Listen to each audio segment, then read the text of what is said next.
નમસ્કાર દર્શક મિત્રો, હું છું એન્કર અર્પિતા પટેલ। દેશભરના તાજા અને સચોટ સમાચાર આપણી ભાષામાં જોવા માટે A1 અભિપ્રાય ન્યૂઝમાં આપનું હાર્દિક સ્વાગત છે।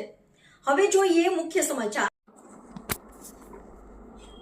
તાપીમાં ખુખારા દીપડાઓ પાંજરે પુરાયા। નિઝરના કોટલી ગામની સીમમાંથી દીપડો પાંજરે પુરાયો।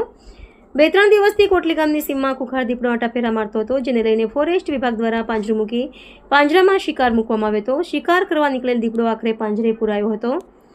દીપડો પાંજરે પુરાતા કોટલી ગામના લોકો સહિત ખેડૂતોએ રાહતનો શ્વાસ લીધો હતો। સર્વર પાડવી તાપી। નિઝર તાલુકાના કોટલી ગામે તાપી નદીના કિનારે આવેલ ખેતરોની બાજુમાં દીપડો 2-4 દિવસથી ખેત મજૂરોને હેરાન કરતા અમને મેસેજ મળતા અમે તાત્કાલિક અમારા ટીમ સાથે પાંજરું ગોઠવી જે 2-3 દિવસની અંદરમાં જ દીપડો પાંજરે પુરાતા આજ રોજ કાવલી રેન્જ ઓફિસે દીપડાને લઈ હેડક્વાર્ટર પર રવાના થવા તજવીજ હાથ ધરી છે અને કોટલી ગામના સારા